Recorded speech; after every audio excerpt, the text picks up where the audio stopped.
Choosing a bottled Starbucks Frappuccino drink that's all flavor and just 100 calories? Easy. Choosing between creamy vanilla, double chocolate, and sea salt caramel flavors? A little harder. Try the delicious new Starbucks Frappuccino light drinks. Look for them wherever you buy groceries. Start with Starbucks coffee. This is Let the Record Show, using common sense. Now, here are your hosts, Judge Richard Weinberg and Chairman Jesse Garcia. Welcome to Let the Record Show with Chairman Jesse Garcia of the Republican Party. Jesse is a vice chair of the state Republican Party and a county chair of the Suffolk County Party. With us is our good friend, the unofficial co-host of this show with Jesse and myself, Eric Levine, noted attorney, commentator, and essayist. I am Judge Richard Weinberg. So, gentlemen, judgment being a Met fan. I am a Met fan, but I don't follow baseball anymore because I grew up as a Brooklyn Dodger fan. So let the record be clear. When they left New York, they broke my heart. So those people who went to root for the Dodgers in L.A. after they left Brooklyn, are you kidding me, or do you mean it? Well, you're gonna be sobbing in your beer when the Mets sign Soto. That's all I can say. Okay. Well, right now I'm more worried about what's going to happen in the next couple of weeks because I want to have a free, a fair, and an honest election. So I want to pose the question to you. If the Constitution of the United States provides, and it does, that only citizens of the United States can vote in a federal election, why is the United States Department of Justice, under the leadership of the Biden White House and the Garland Justice Department, why are they suing states? For example, Virginia. Why are they going after them when they're trying to clean up the rolls so only citizens can vote? I don't understand that mentality. How are we supposed to believe in the integrity of our electoral system when the Justice Department is going after states that are trying to do what they're supposed to be doing under federal law and under the federal Constitution? And by the way, it's based on my reading, gentlemen, there are about 7 states that are really so-called swing states where the margin is maybe 1% one way or the other, or 2% at most one way or the other. And yet, in those 7 states, the number of illegal migrants that have been coming into those 7 states quadruple the number that came in from the Trump years. So the Biden administration, I don't want to accuse them of packing the voting rolls or the electorate, but quadruple the numbers. That's very, very troubling to me. Additionally, other states have had to sue. For example, the state of Florida is suing to get assistance from the federal government to purge the rolls of illegal voters. And there's similar cases all across the country. So I submit to you, one of the first things you have to do if you're going to restore faith in this country, the real threat to democracy and this Republican form of government with a small r, the Republican form of government, that is elective representative government, is having an honest, fair election. And it's got to be with United States citizens voting and nobody else. Mr. Chairman, as a political leader, how do you deal with this issue? The way we deal with it, Your Honor, is basically through the court system. And, if there's one party that is a threat to democracy and secure elections, it's the Democratic Party. So, we look at the Virginia law. This is one that's been in place, I believe, for about 18 years.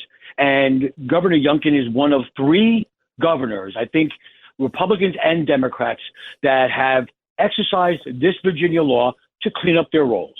But that doesn't, and the reason this is coming forward now is the same reason that we have had the Russiagate, we have had all these investigations into Donald Trump, because it is very clear that Joe Biden, Kamala Harris, and the Democratic elitists and establishment are weaponizing our institutions of government against their political enemies. This was not done, and the only reason this is being done now is because Virginia, which was leaning and in the bank of the Democrats for Kamala Harris in the Electoral College, now the gap is closing there. And that's why this is being taken. There has been a party here that has this thirst for allowing non-citizens to vote. It is the Democratic Party. We've seen it right here in the state of New York. New York City was granting the ability in local elections in the city, in the 5 boroughs of the city, to allow non-citizens the ability to vote. That was overturned by the highest court in the state of New York. Now, it's funny because in the flip side, we have Florida suing the Department of Justice because the Department of Justice is throwing up obstacles to allow Florida to clean up their voter rolls.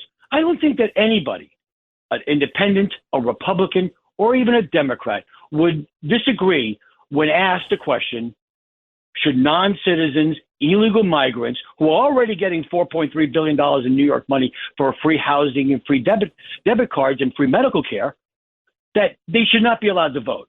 And that's common sense. I think that's common sense that stretches across everywhere else, except for those individuals, those people who want to hold on to the levers of government power, influence, and for their own personal greed. Even here in the state of New York, the New York State Legislature, as we've known over the years since COVID, have weaponized the election law for during COVID. They continued. They passed constitutional amendments on mail-in ballots and on absentee ballots. The people, to a point of about 60% of the New Yorkers, Republicans, Democrats, and independents, and there's about 5 million, 8 million more Democrats in this state than Republicans, they turned those down. What do? They went through mail-in ballots. They went through the back door because they couldn't get a constitutional amendment, so they did it legislatively. And the courts allowed them to do it. Exactly. So what happens is these Democrats don't have the ability to win on ideas, win on policies, or win at the ballot box. So they continue to change the rules of the game. It's okay. I think we're going to be successful. They've been overreaching so much that the courts, even their lefty courts, have been overturning them and sending them back. But they did pass these new laws that now gives and grants the Attorney General of the state of New York the ability to come in and basically take over elections. They have what they call where they instill on local counties, and ironically, these counties are those with Republican legislatures, predominantly Republican local legislatures, and local Republican county executives, that now they have a precursor where they have to pre-approve everything that the local boards of election do after September 22nd.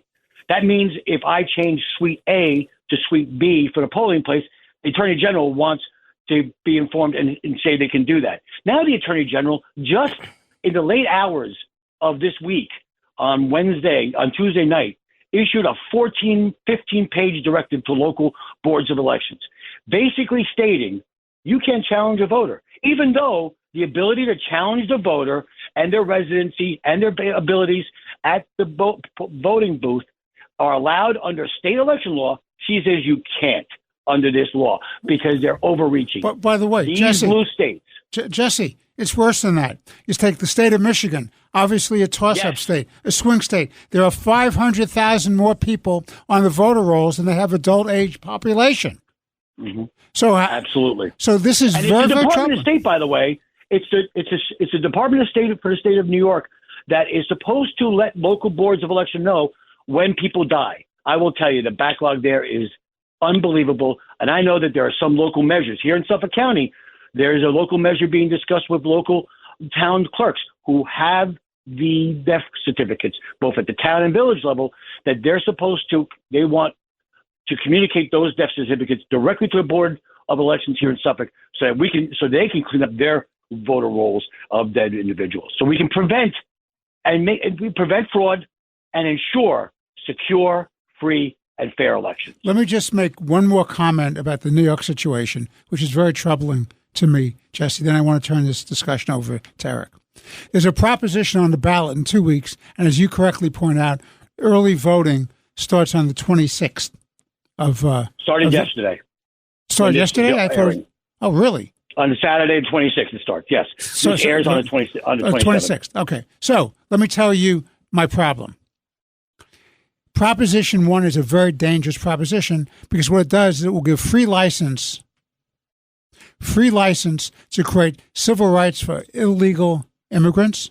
It will allow for reparations for people that they want to pass. It will allow for state takeover of local zoning. It will allow for transgender men to participate in women's sports. It will allow for transgender men to be in women's bathrooms and locker rooms. It will take away parental consent for transgender surgeries for the kids. And in fact, if the parent interferes with that transgender surgery, they can pass a law saying it's a criminal violation to do that. So this is dangerous stuff, what the Democrats in this state have done with this Proposition 1. So that's why I'm urging everyone to vote against Proposition 1. Eric, your turn.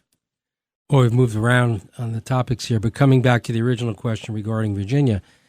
So as I understand it, there's a federal policy that a state would not be allowed to, quote unquote, systemically expunge its voter rolls within 90 days of an election. But that's not what's happening in Virginia. What's happening in Virginia, whenever you sign up to get a driver's license at the DMV, you list your status.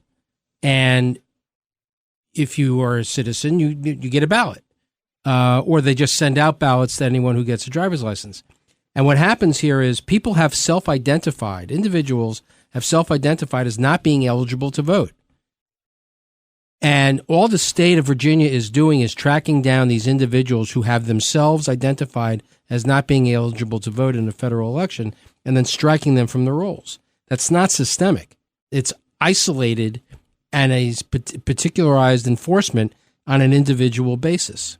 And even if somebody thinks that they're entitled to vote and the state says you can't, the state provides that you're allowed to cast a provisional ballot, show up and you vote, and then they'll determine later whether or not the vote should count. So Virginia's doing nothing out of the ordinary. And what the federal government is doing here under Merrick Garland, who has turned out to be a colossal disappointment and a tremendous failure as an attorney general, just proving himself to be a political hack, is that they are feeding into the perception that the reason that Democrats want an open border is because they believe the more people that come here illegally are people that will vote for them in an election. So it's crossed the line from just being a cynical interpretation to, isn't that really is what's going on here? And when you look at what's going on in Virginia, it feeds into that narrative. If you look what's going on in Florida, it feeds into that narrative.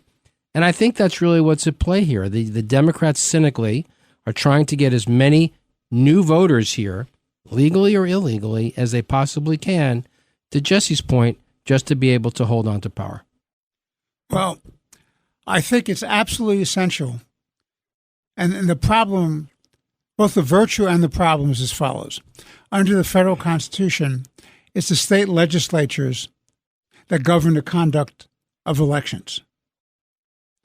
And we found in the last election, some state Supreme Courts, for example, Pennsylvania, overrode the legislative mandate about when you could count ballots and when ballots had to be in to be counted.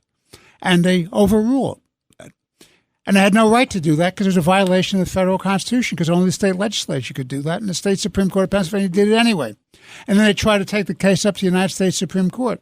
And to the United States Supreme Court's shame, they said, well, we'll see what happens. We're not going to take it up now before the election.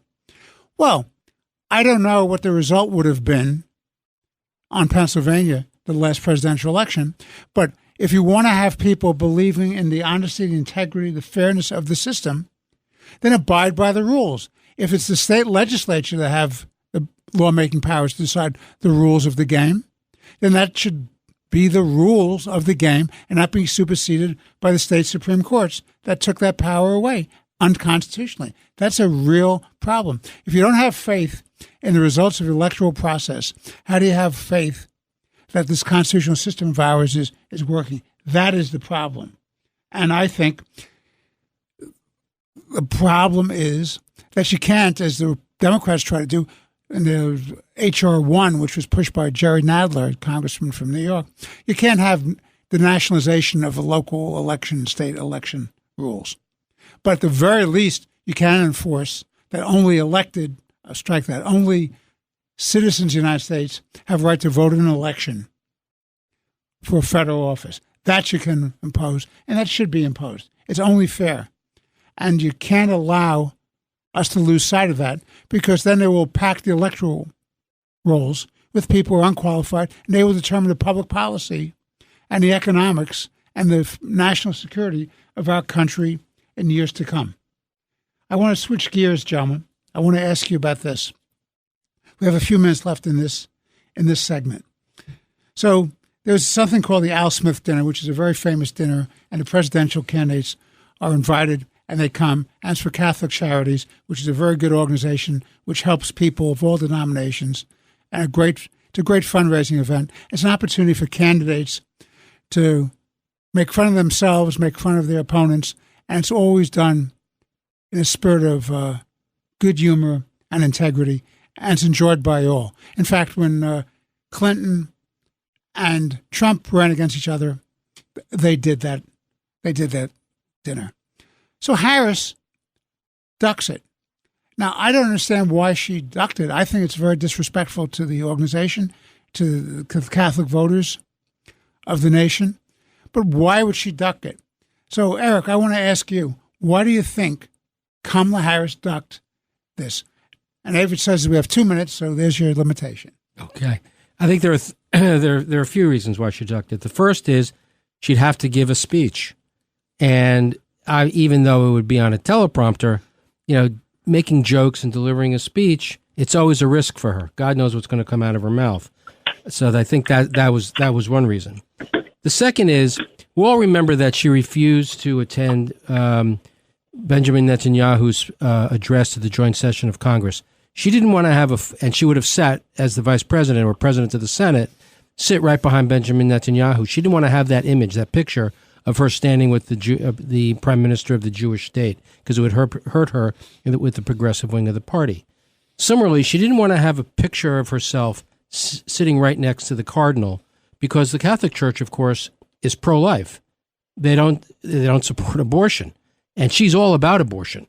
This would undermine one of her. She has 2 points to run on. One is a woman's right to choose, the abortion issue, and the other is Donald Trump is a fascist and evil. So this would completely undermine, and she believes, I think, that if a picture of her sitting next to the cardinal, a proponent of pro-life policies, would be antithetical to the campaign, probably the only issue that she's leading on among all the issues that people vote on. So I think atmospherically she's concerned about how she would be perceived, and I think she was very worried about how her progressive left-wing radical base would react to her sitting next to the cardinal and the leader of the Catholic Church in the United States. This is Let the Record Show with Chairman Jesse Garcia of the Republican Party, noted attorney, commentator, and essayist Eric Levine. I'm Judge Richard Weinberg. Please stay with us for our second segment. We'll be back in a few moments. Let the Record Show is on the air.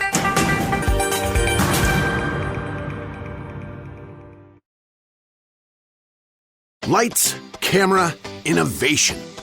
Walt Disney Studios chose advanced 5G solutions from T-Mobile for Business to transform the movie-making process. Together, we kept a remote production hub in Hawaii in sync with a team in California to bring Lilo and Stitch to theaters this summer. This is picture-perfect collaboration. This is Walt Disney Studios with T-Mobile for Business. Take your business further at T-Mobile.com/now. Shopping is hard, right? But I found a better way. Stitch Fix online personal styling makes it easy. I just give my stylist my size, style, and budget preferences. I order boxes when I want and how I want. No subscription required. And he sends just for me pieces, plus outfit recommendations and styling tips. I keep what works and send back the rest. It's so easy. Make style easy. Get started today at StitchFix.com/Spotify. That's StitchFix.com/Spotify. Fellas, you know Degree Cool Rush deodorant, right? Well, last year they changed the formula, and guys were mad about it. One dude even started a petition. So guess what? Degree heard us, admitted they messed up, and brought the original Cool Rush scent back exactly how it was. And it's in Walmart, Target, and other stores now for under $4. So grab some and remember why its cool, crisp, and fresh scent made it the #1 men's antiperspirant for the last decade. Degree Cool Rush is back, and it smells like victory for all of us. We off? 30 seconds of carefree bliss. Oof, like wind in your hair carefree. Oh, like using Clorox Disinfecting All-Purpose Cleaner in the home carefree. Yes. Like dog slobbing on the coffee table and cleaning it with Clorox Carefree? He's on a roll now. Spit toothpaste on the faucet? You got it. You got it. Peanut butter on the light switch. Oh, spritz, spritz. Spritz, spritz. Clorox, man. Clean feels good. Okay, we're back. Use as directed. This is Let the Record Show. Now, here are your hosts, Judge Richard Weinberg and Suffolk County Republican Committee Chairman Jesse Garcia. Welcome back to Let the Record Show with Chairman Jesse Garcia of the Republican Party. Jesse is the Vice Chair of the State Republican Party here in New York, as well as the County Chair of the Suffolk County Republican Party. With us is Eric Levine, noted attorney, commentator, and essayist. I'm Judge Richard Weinberg. Welcome back to Let the Record Show. So, Jesse, I want to raise the following with you. Kamala Harris was doing a Biden routine, which is she was ducking, she was avoiding, she was hiding out. Everything she did was scripted. She was reading off a teleprompter. She wasn't doing interviews. And all of a sudden, she seems to have changed her strategy, her approach. I want to get your thoughts on why is she doing that now? Is that a tell on her part that she realizes that the hideaway strategy of Biden is not working for her? It's absolutely a tell that it's not working for her. I think all you have to do is see that the sugar high that she received after the coup d'état that displaced the incumbent Joe Biden as the Democrats' nominee after securing 14 million votes in primaries has worn off. It waned off. Back in September. I think the more times that the people looked into her settings, into her speeches that were canned, that were on teleprompters, that they weren't getting the true policy statements from her, that she needed to make a difference. Because in these 7 battleground states, and every vote's important, but right now this election's going to come down to 7 battleground states. States like Arizona, Michigan, Wisconsin, Nevada, and whatnot. They have seen a deterioration in her poll numbers. I mean, this race is, depending on what polls you're seeing, Real Clear Politics, as of the taping of this show, has Trump leading by decimal points or 1 or 2 points in each of those battleground states. And I do believe in polling with Donald Trump, there is a bit of an underperformance that he sustains. But that's neither here nor there. But even as she engages in this type of, coming out of the Biden basement type of strategy, she's been going to friendly locations.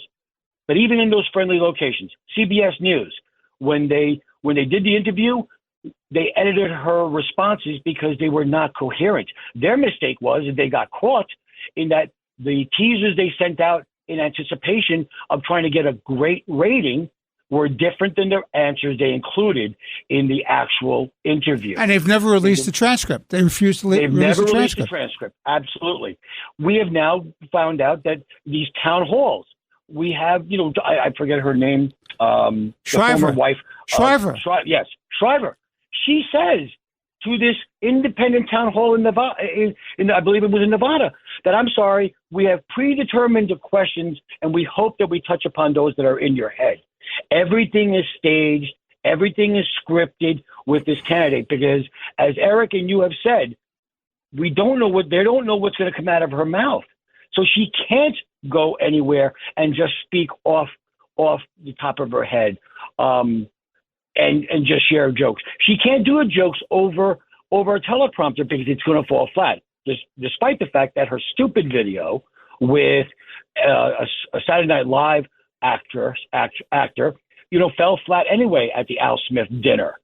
This is a strategy where they're trying to come through and say we're doing interviews, but they're not doing interviews. They're doing staged events. They're being called upon it. And even now, we're finding out. This is the good part about social media and different alternative news sources to the big broadcast shows, broadcast news systems, is that they go into and they dig.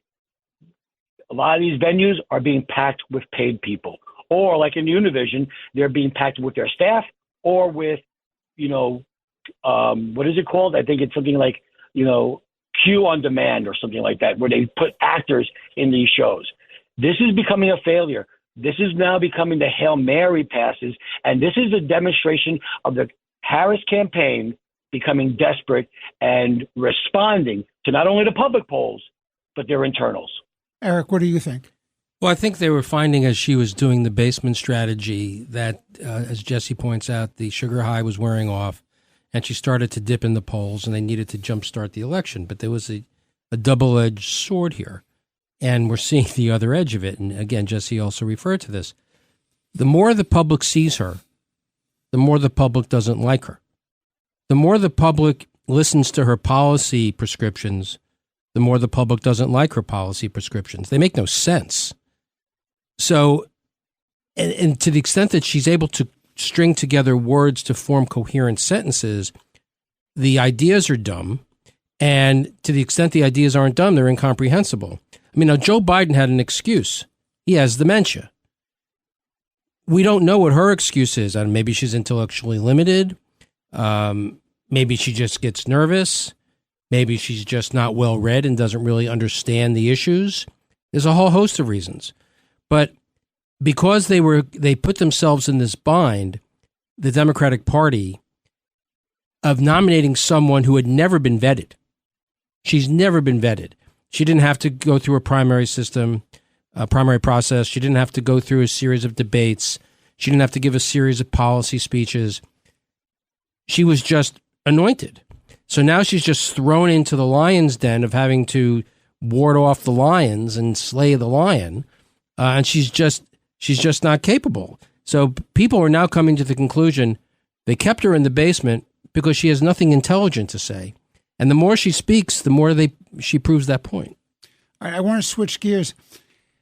All of a sudden, they've resurrected that, Donald Trump is a Hitler, he's a Mussolini, he's a fascist. And I submit to you gentlemen, if you want to unite this country, as she claims she wants to do, and as Biden claimed he wanted to do, the best approach is not calling a former president of the United States a fascist. Jesse, what are your thoughts about that? Well, their campaign has now gone from policies don't matter, policies don't work, so we're just going to trash our challenger and call him everything under the book. But let me just go back to the previous segment for a minute. The clearest example of this, of where they had Kamala Harris is desperate in her campaign and has to change how they were doing it, is you have blue wall Democrats like Senator Casey in Pennsylvania and a host of others who are now running ads where they're trumpeting their support and working with Donald Trump. Sherrod Brown has done it in Ohio as well. Sherrod Brown has done it in Ohio as well. That is the clearest example that there's a problem. That's why it demonstrates the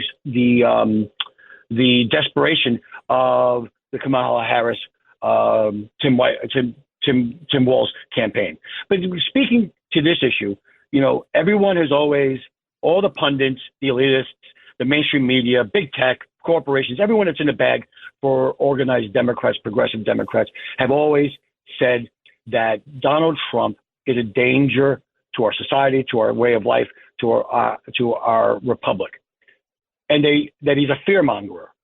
Here is that very same group with Kamala Harris as the mouthpiece, doing the very same thing they've attacked Donald Trump about doing. Now, listen, I don't agree with all of Donald Trump's nicknames and such and whatnot that he does on the campaign trail, but I do agree that you have to remind the voters of how bad the policies over the last 4 years that Kamala Harris has been the last person in a room and were decided upon. We have to let the American people know. We have to let the American people know that inflation's through the roof.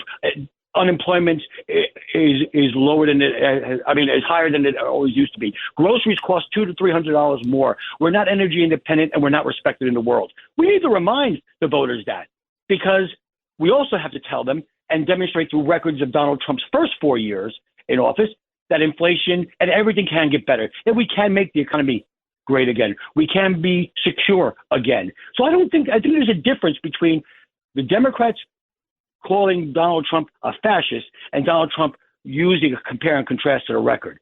This is their desperation. They're trying to speak to the people who may love Donald Trump's policies, were successful under the Donald Trump years, but didn't like his mean tweets.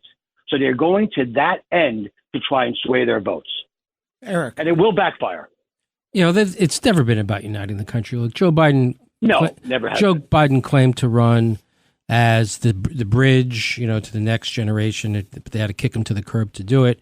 And then everyone remembers his inauguration speech about how he was going to unite the country and how he was going to bring everybody together. And then he has spent the last 3.5, 4 years being the most divisive president in the history of the country, with the possible exception of Barack Obama. The whole idea here is to divide and conquer. The whole idea is to make Donald Trump toxic. It isn't to unite the country. They know they can't unite the country because their policies stink. They can't talk about the border. They can't talk about national security. They can't talk about the economy. They can't talk about taxes. They can't talk about inflation. They can't talk about housing. The only two things they can talk about are abortion, and we discussed that's part of the reason she didn't go to the Al Smith dinner. And they're feeding on the January 6th issue of Donald Trump is a Nazi and Donald Trump is a danger to democracy. Now, bad news for them. The country's moved past that. The country has baked into their decision what January 6th means to them, and they've moved on. And they're just focusing now on policies. And on policy after policy, with the exception of abortion, Donald Trump has the better of the argument. By far. And they're desperate, and that's part of what you're seeing. This notion that they're trying to unite the country, that's nonsense. They're trolling for votes. And the fact that Casey and Brown are running campaign ads showing how they can work with Donald Trump, that tells you that their polls are showing that Donald Trump is going to win. Let me ask you this, gentlemen. One of the things that Harris has said is that she thinks that the idea of having reparations for African Americans is a good idea, and there should be a study commission come back with recommendations. Now, I don't think that's a good way to unite America, because you're dividing people about who's getting what, and you're redistributing wealth, and you're dividing people by race. I don't think that unites America. I don't think it's economically feasible. I don't think you can actually work on an efficient system to determine who's entitled to what. They tried to do this in the state of California, and Gavin Newsom pushed the idea. They came back with the study commission. They saw it was totally unworkable. I think this is as bad idea as one can have on the reparations issue. In fact, one can make a very good argument that since Lyndon Johnson's Great Society programs, which was a failure, which were a major failure and undermined the black middle class, and destroyed the black family. You've already had a program in place to try to do better based on ancient evils. Jesse, your thoughts?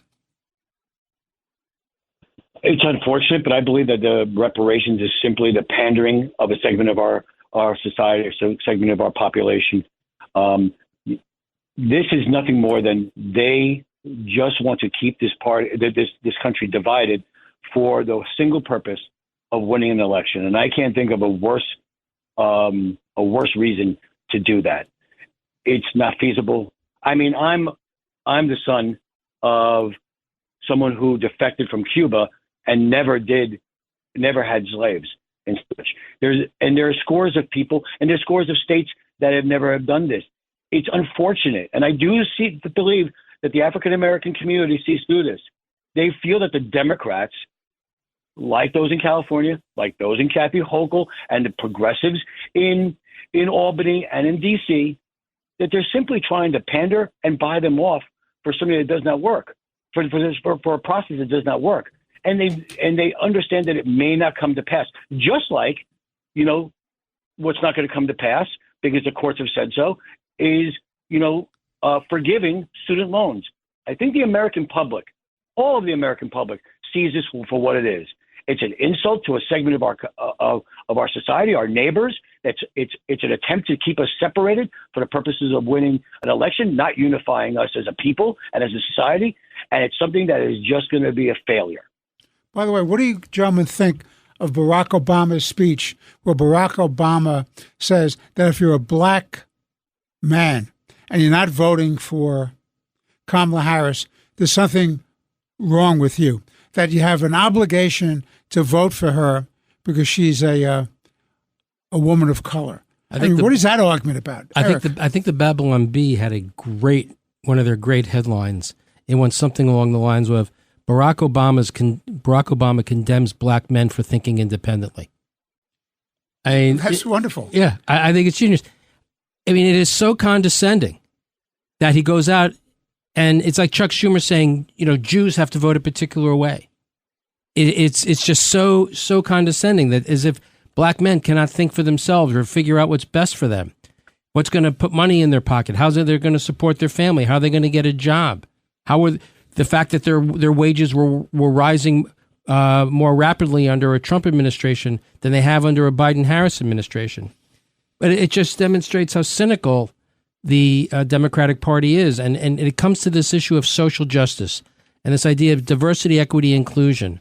And, equity being that this redistribution of wealth. The pie is one size, and we have to take money, and it can't grow any larger, so we have to take money from the traditionally privileged group and give it to the traditionally underprivileged group, and we're going to have to do that coercively. And that gets back to your point about reparations. That's all part and parcel of that. We identify a group all on the basis of race or gender or religion, and some will be favored and some will be disfavored, and that's how we're going to redistribute wealth. But what makes reparations particularly insane, I'll make a deal with Kamala Harris. I will swap my portfolio for LeBron James's portfolio, and I'll even give up the reparations. He can have all the reparations. The idea that someone like LeBron James needs reparations just demonstrates how stupid the idea is. Never mind that it's also unconstitutional because it's redistributing wealth on the basis of race. It violates the 14th and 5th Amendments. But that doesn't seem to matter to these people. They don't view America as an integrated whole. They view America as black, white, Jew, gay, straight. Everybody's pigeonholed. And everybody is either an oppressor or an oppressed, a victimizer or a victim. And depending on your degree of victimhood, if you're a gay, black, trans woman, then you get particularly more money or benefits from the government. And if you're a straight, white, Jewish guy, then the government comes down hard on you. That's not how it works. It's equal opportunity for everybody, irrespective of your gender, your race, your religion. Everybody is guaranteed or needs to be guaranteed an equal opportunity. That's the American way. And our justice system must be geared to making sure that everybody is guaranteed that opportunity and that they get that opportunity. This reparation stuff all goes back to the social justice program and being woke and DEI, and that's what Kamala Harris is all about, and the progressive wing of the Democratic Party stands for. Well, they also do this with respect to the rich have to pay their fair share. I don't know what that means. Well, I'll tell you what it means. It means whatever they say it means, because the fact of the matter is the vast majority of taxes are paid by the wealthy. The top 1% pays something like 60% of the taxes. I mean, so it's the most ridiculous thing in the world. And by the way, if Trump is not elected again, and you don't have a Republican House and Senate, the Trump tax cuts will die. They die. They're extinguished by operation of law. So what happens? What happens is automatically, even if Kamala Harris wasn't able to raise $1 in new taxes, there's going to be tax increases because the Trump tax cuts are gone. And that also is a redistribution of wealth. And by the way, the Trump tax cuts were the reason you had a successful economy, because there was more money for investment, productivity, and as Eric points out and Jesse points out, the pie was growing. Because people are doing better. There's a different theory of why the Democratic Party has one theory of why you need taxes, and the Republican Party has another. The Republican Party view of taxes is, we need to raise money in order for government to operate.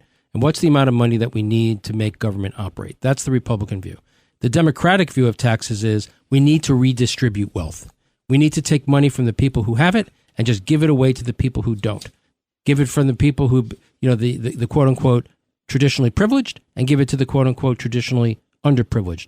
So when you have a completely different concept of why you need what taxes are for, you're going to have very different tax policies. And that explains why one party wants to just tax and tax and tax and tax, and the other party is more interested in lowering the rates and widening the base and getting government to operate. Please stay with us. This is Let the Record Show. In our final segment, we're going to have Dr. Walid Phares, a noted author, advisor to presidential candidates, a consultant for Congress, and a witness at congressional hearings, talking about Iran and what Iran means to the future of Western civilization and the United States. Please stay with us. We'll be back in a moment. This is Let the Record Show.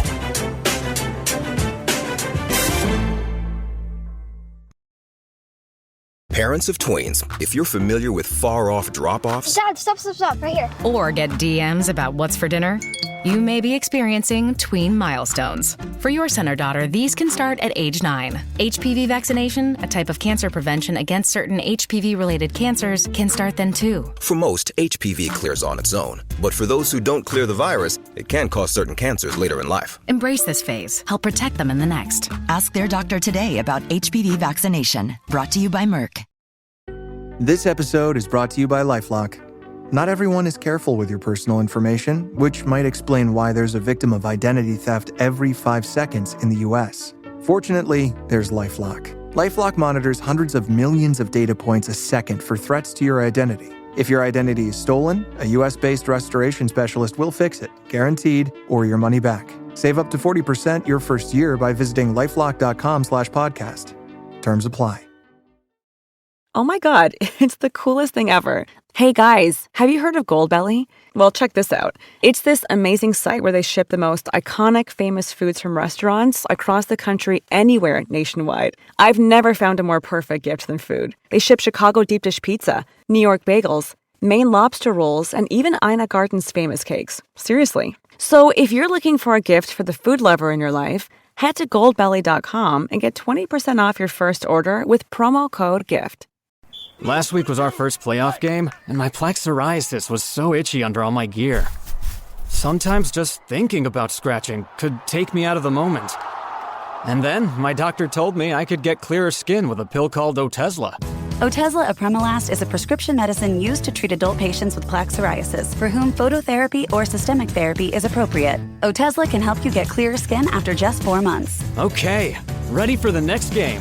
Talking to my doctor about a pill was a total game changer. Don't use Otezla if you're allergic to it. Get medical help right away if you have trouble breathing or swallowing, swelling of the face, lips, tongue, throat, or arms. Severe diarrhea, nausea or vomiting, depression, suicidal thoughts, or weight loss can happen. Tell your doctor if any of these occur and if you have a history of depression or suicidal thoughts. Live in the moment. Ask your doctor about Otezla. Call 1-844-4-OTEZLA or visit Otezla.com for prescribing info about cost, and more. This is Let the Record Show, using common sense. Now, here are your hosts, Judge Richard Weinberg and Chairman Jesse Garcia. Welcome back to Let the Record Show. I'm Judge Richard Weinberg. With me is Eric Levine, noted attorney, commentator, and essayist, and Chairman Jesse Garcia of the Republican Party. Jesse is the county chair of the Suffolk County Republican Party and the vice chair of the state Republican Party. So, gentlemen, what do you think about North Korea sending troops to Russia to fight against the Ukraine? What does that mean to you, Eric? Well, I think what it demonstrates is the interconnectivity and the alliance between, and the rising alliance between China, Russia, North Korea, and Iran. They're all linked together. You can't view the Israel-Iran war, which is really what this is, in isolation of the Russia-Ukraine war, in isolation of the Chinese threat to Taiwan. They're all interconnected. So the North Koreans send troops to Russia to fight in Ukraine. They also send material and to dig tunnels in Lebanon for Hezbollah to attack Israel. They also sell nuclear technology and know-how to the Iranians. The Iranians, because the Biden administration has failed to enforce oil sanctions and secondary sanctions against countries that buy Iranian oil, sell oil to China cheaply. They take that money and they invest it in a ballistic missile program, in their nuclear weapons program, and in a drone program. The Iranians then sell the drones to the Russians. The Russians then use the drones to kill the Ukrainians. And we know way back when that at the Sochi Olympics, Xi stood right next to Putin and announced that there were, quote unquote, no limits to the support that China was going to give Russia and their alliance. So this is just another example of the growing axis of evil that we have not seen since the 1930s, Germany, Japan, and Italy. And the United States is woefully unprepared for that, both emotionally unprepared because the President of the United States has not been educating the American public about what the threat is. We are not funding our military to the point where it needs to be. We are not recruiting and enlisting enough soldiers. We don't have enough weapons. We don't have enough money to fix the weapons that we do have. And more, and if you build inflation, account for inflation into the budget, we're actually cutting back on our military at a time that we should be dramatically increasing our military. So it is just evidence. The North Koreans going to Ukraine to fight with Russia against the Ukrainians, it's just evidence of that growing alliance. All right. We're being joined now by Dr. Walid Phares. Dr. Phares, thank you for joining Let the Record Show with Chairman Jesse Garcia, Eric Levine, and myself. Welcome to Let the Record Show. So, Dr. Phares, you're a great scholar in terms of Iran. You've been studying it for years. You've written approximately 10 books on the subject. You have a new book out called Iran, an Imperialist Republic and U.S. Policy. Now, one of my greatest concerns, and Eric's concern, and Jesse Garcia's concern, is Iran is a real threat to Western civilization and to the United States and for the continuation of the American-led world order. What are your thoughts on that, Dr. Phares? Well, thank you for having me first, and hello to all the gentlemen in the show. This is indeed the Iran regime, meaning the Islamic regime of Iran, is the single greatest threat against modern America, and not just now, but years ago, for the simple reason it's the most powerful jihadi regime who wants to establish an Islamist empire across 3 continents, have had a lot of clashes and confrontations with the United States and our allies, directly threaten Israel, directly threaten Saudi Arabia, UAE, and the Arab coalition. And on top of that is a threat to our friends, the civil societies in the region. They crush their own people. We've seen many revolutions in Iran. But now what we're talking about a threat, we're talking about what we are seeing in the Middle East. The Iran regime has been attacking Israel with waves and waves of ICBMs, of drones. But let's always keep in mind that those missiles, those ballistic missiles, and the super drones may be used against us. They've used a little bit of it against our troops in Syria and Iraq. But eventually I'm concerned that they would develop, worldwide ballistic missiles that can reach here or can be brought in from our southern border. So I agree with you. It's one of the greatest threats against the United States at this point in time. And do you think the Biden-Harris administration has recognized this problem and tried to confront it properly? Oh, goodness. We are way behind with the Biden administration, which actually, to me, is an Obama-Biden-Harris administration. It's the same policy since 2014, 15. And the reason is not that they don't know. They know very well it's a policy, and that policy started with the Iran deal. And what's the Iran deal? It's a transaction. We have sent the Iran Islamic regime up to $150 billion in droves, in slices, since the Obama signing of that deal. Now, here's the question, gentlemen. What did they do with that money, with this money? Well, did they, help the Iranian people? Did they restructure their economy? Did they seek peace with Israel or the other Arabs? No. They funded the militias, the 5-6 national militias that Iran's regime controlled in Iraq and Syria, Lebanon, of course, Gaza with Hamas and the Houthis in Yemen. And they have developed also 2 more important weapons. One is basically the strategic weapon, which is the nukes. They are developing, as we all know, the international community, a nuclear weapon. But my concern, gentlemen, is that this regime may have done something we have not paid attention to, much easier, and you can acquire it with money. Tactical nukes. You can buy tactical nukes from parts of Asia and elsewhere, and then store them for a final moment when they will see opportune to strike against Israel or against us in the future. And the final weapon that concerns me, they have been funding their influence. What does it mean? Infiltration of the United States, of Western Europe. We have seen over the past, year now, how these radical demonstrations across the United States, waving flags of Hamas, of Hezbollah, of the Houthis, and of the Islamic Caliphate across our land. So they have been spending money and time over 2 decades. It's like the Soviet style, 2 decades to build, quote unquote, an army inside our country. Eric. So, Dr. Phares, thank you for joining us. I'm a big fan. I've been following you for years. Thank you. So, every time the Israelis have a success, the Biden or the Obama-Biden-Harris administration constantly says, de-escalate, stop, whatever you do, don't win. Don't respond against Hamas. Don't go into Gaza. Don't go into Khan Yunis. Don't go into Rafah. Sinwar's dead. We need a ceasefire. Don't respond against Hezbollah. Isn't the truth of the matter is there's going to be no peace in the Middle East unless there's regime change in Tehran? 100%. Actually, my last book that was mentioned earlier, Iran's Imperialist Republic, has 3 chapters dedicated basically to show and demonstrate that they have acquired so much influence in the United States. And let me make the argument. I don't think that these pressures by this administration on Israel or the other allies in the region is just a mistake. It is a policy. Because here's the equation. Many people in the West, circles, consultants, groups, lobbies, have actually acquired interest from the Iran deal. And that's not a secret to me. It's in my book. When we send $150 billion, let's take it as a big movement, to a regime like the Khomeini's regime, the Islamic regime, what happens?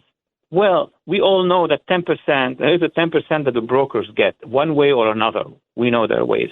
All the influence agents that I have mentioned, we now are discussing in public over the past week, this week also, how individuals within our own administration and bureaucracies, including the defense establishment, have been leaking information to the regime about Iran, about Israel's plan to strike against the regime.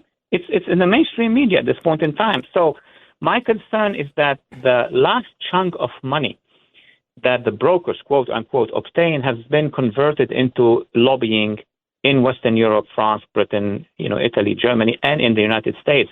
And that's why every time Israel makes a move, like they are at Rafah, the lobby moves here. And the lobby starts to pound on the White House, pound on the State Department, and the media as well, because that's what the regime interest is. The regime in Iran is protecting Hamas, Hezbollah, Houthis. So every time Israel moves forward, they would pressure the administration, and they issue these calls for ceasefire. But let me end with one point here on this question. It's not just Israel. Remember also over the past 8 years when Saudi and the UAE and Bahrain and other Arab coalitions that were basically launched by President Trump in 2017 were advancing against the Houthis in Yemen, what happened? We, under the Biden administration, delisted the Houthis and then told the Saudis, stop your offensive. And that was not a very smart move because now we find ourselves actually in southern Yemen with our Navy trying to contain the Houthis. And even when our Navy does, what happens? We tell them to stop their action against the regime's militias. You can never win a war, Dr. Phares, by being on the defense all the time. If you have to confront the reality that this is an existential threat to Western civilization, to Europe, to the United States, to the Middle East, and it has to be confronted. And I think you and Eric are absolutely correct. Until you have regime change, this is going to be a war in perpetuity. There has to come a time when we confront this. My concern, Dr. Phares, is this. We've played around for so long under Obama and under Biden and under Harris that the clock is against us in terms of containing real, hard nuclear weapons. And what does Israel do? What are your thoughts about that? Here's the problem. Israel is changing reality on the ground. Take, for instance, Gaza. If they push a little bit on Gaza, there will be no more Hamas. And no more Hamas means you're going to replace it with some moderate force or local police and until the whole thing is resolved. Now there is a battle between Israel and Hezbollah in Lebanon. They have eliminated most of the leadership of Hezbollah. But again, the United States administration, hopefully the next one soon, will have to go in and support a large coalition in the Middle East against the jihadists. And I think your point, all of you gentlemen, is about a regime change in Iran. And to do so, you need, to strike those attacks against Israel and the rest of the region, but also to support the Iranian people. Have to support the Iranian people to take over from that regime. Yeah, well, it was interesting. In 2009, when Obama became president, the people of Iran took to the streets. Obama, are you with us or are you with the Ayatollah? And Obama remained silent. In 2015, the regime was on its heels economically. It was an economic basket case, and Obama bailed them out with the JCPOA. In 2020, again, the people took to the streets. Joe Biden, you with us, you with the Ayatollah, and Biden also remained silent. And every time they remained silent, the Iranian regime literally bludgeoned people to death, women who wouldn't wear headscarves properly, to death. So it's a very unpopular regime that could be toppled with the proper support. I agree with it has to be the Iranian people. But the Israelis now are in a predicament or in a position where they must retaliate for the largest ballistic missile attack against the country in the history of the world. The question, and despite the Biden administration's entreaties to encourage them to do nothing, the Israelis, I think, are going to do what they've been doing for quite some time now, and that's ignore Joe Biden. What do you anticipate will be the Israeli response, which I expect to be coming any day now? It will come any day. The regime will respond. But I think the Israelis now have a global approach. They know that they can and will take action between now and January the 20th. Everybody knows that. Even the Biden administration, the Trump campaign, they know that the Israelis are going to have to do what to do and then create a new status quo. Among the various theories in Washington, one, some people, quote, would say, let's hit their nuclear. Some other people are saying, let's hit their petroleum, their oil installation. A third school, and I will belong to that third school, would say, whatever Israel is engaged against a military foe, they will have to deal with it militarily. But if Israel would degrade the positions, the installations of the actual nerve system of the regime, which is the Sepa Pasdaran, the IRGC. If they do that, what's going to happen, and we have forgotten about it, is that there is a brewing revolution on the streets of Iran. If what scares them, which is that militia inside the Iran and the regime, is weakened, if they see those buildings going down, as is the case with Hezbollah in southern suburb of Beirut. I mean, everybody in Lebanon is now getting ready to replace Hezbollah. That could happen in Iran. And then they're going to have a sort of a revolution. It may not be, clean and, by the book for a long period of time. There'll be chaos, but there will be an emergence of an anti-Khomeinist, anti-jihadist force inside Iran that would install eventually, after elections, a pro-Western government there. So do you expect that it'll be a single or just a couple of days response by the Israelis, or do you think it'll be a prolonged, weeks, month-long effort? There will be multiple singles, meaning it's like waves. So they will do a wave. Iran is large. This infrastructure is big. So they will go by multiple ones and degrade them. Remember, the geographical position of Iran is far from Israel. So they're going to use anything long range. But the difference is that there are already a couple uprisings inside Iran, the Kurdish area, the Azeri area, the Baluch area, and the center with the majority of Persians, and the youth are completely against that regime. So it will be interactive. The more Israel will degrade the Pasdaran, the Iranian Revolutionary Guard, the more you're going to see people on the streets. Now, how will that play out? I don't know. But basically, that's the logic. You weaken the nerve center of the regime, you unleash the Iranian people on the regime. Dr. Walid Phares, I want to thank you very much for joining us today on Let the Record Show. We'd love to have you back. Obviously, This is a compelling story, maybe the story of our time. You're the leading expert on this. You're someone who's advised political campaigns. You've testified before Congress. You've been a consultant on these issues. You're a learned scholar. And we'd love to have you back on Let the Record Show, because we're about speaking truth to the American people and making sure that the American people realize the great stakes that we have before us. Thank you again, Dr. Phares. This has been Let the Record Show. I'm Judge Richard Weinberg. We've had Dr. Walid Phares, the distinguished scholar, an expert on Iran and the Middle East, with us. Jesse Garcia, the chairman of the Republican Party. I'm Judge Richard Weinberg. Thank you for listening, and we look forward to being with you next week. God bless you, and God bless America. Let the Record Show is on the air.